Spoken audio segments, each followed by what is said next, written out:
Na epopeia de Gilgamesh, que é uma história com mais de 4.000 anos, existe um momento específico que muda absolutamente tudo. É um insulto. Um insulto a uma deusa que acaba selando o destino de um herói. E é exatamente esse momento que a gente vai desvendar hoje para entender por que ele é tão impactante. A história já começa com uma pergunta que, nossa, ecoa até hoje. Depois de uma vitória gigantesca, o que acontece quando o maior inimigo de um herói não é mais um monstro, mas sim o seu próprio orgulho? Então, vamos pintar o cenário. A história começa com um triunfo. Gilgamesh e seu grande amigo Enkidu acabaram de derrotar uma criatura terrível, o monstro Umbaba. E ao voltar para sua cidade, Uruk, Gilgamesh não é só um rei. Ele se sente um deus, sabe? Invencível. E é bem nesse momento, no pico da arrogância dele, que a deusa Ishtar, que era a patrona da cidade dele, de Uruk, faz uma proposta. E não é um elogio qualquer, não. É uma oferta de casamento, uma honra que ia levar ele a um status quase divino. E a resposta de Gilgamesh é chocante, para dizer o mínimo. Ele não só recusa, ele a humilha na frente de todo mundo, listando todos os amantes que ela teve no passado e o destino trágico de cada um. É um ato de arrogância tão extremo que beira o suicídio. Só que essa rejeição não foi apenas um insulto pessoal, um fora. Foi um ato que, literalmente, abalou as fundações do reino dele. Para a gente entender o peso disso, o porquê de ter sido tão devastador, a gente precisa voltar um pouquinho no tempo. O que levaria um rei a cometer um ato tão autodestrutivo assim? Então, Ishtar não era uma deusa qualquer. Ela era o coração de Uruk. O templo dela ocupava 1/3 da cidade inteira. Ela era a personificação do poder, da identidade daquele lugar. Rejeitá-la não era só insultar uma divindade, era, de certa forma, trair o próprio povo. E isso nos leva a um ritual que era, nossa, fundamental: o tal do casamento sagrado.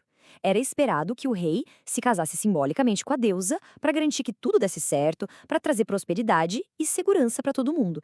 Era mais que uma tradição, era o dever mais básico dele como protetor. Dá uma olhada nesse contraste. Onde deveria ter serviço aos deuses, teve arrogância. Onde deveria ter diplomacia, teve insulto. Basicamente, Gilgamesh trocou seu papel de protetor pelo de um homem imprudente, que colocou o próprio ego acima de tudo e de todos. E claro, um orgulho desse tamanho cobra um preço. E os deuses? Bom, eles não demoraram para mandar a conta. A decisão deles foi rápida, foi unânime e foi absolutamente trágica. A lógica dos deuses é bem direta, né? Gilgamesh passou de todos os limites. A ordem natural entre mortais e mortais foi quebrada e o equilíbrio precisava ser restaurado. E para isso, era necessário um sacrifício. Só que o castigo não cai sobre Gilgamesh. Numa virada de roteiro terrivelmente cruel, os deuses decretam que Enkidu, seu melhor amigo, seu irmão de batalha, é quem deve morrer. O preço pelo orgulho de Gilgamesh é pago com a vida do seu amigo mais querido. Essa tragédia toda faz a gente se perguntar, mas por quê? Por que o autor da epopeia criou essa reviravolta tão dolorosa? Por que não punir o próprio Gilgamesh?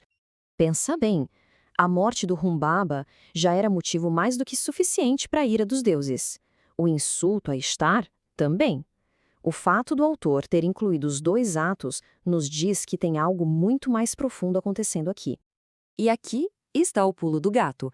O autor, um escriba chamado Sinlekyun Nini, estava fazendo muito mais do que contar uma simples história de aventura.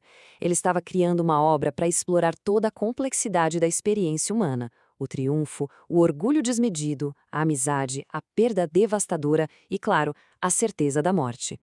No fim das contas, a morte de Enkidu força Gilgamesh a encarar a única coisa que ele não pode vencer: a sua própria mortalidade. O homem que se sentia um deus agora tem que lidar com o medo mais fundamental de qualquer ser humano. E é essa perda que nasceu do seu próprio orgulho que o transforma. De um rei arrogante, ele se torna alguém que busca um sentido para a vida, dando início à maior jornada de todas.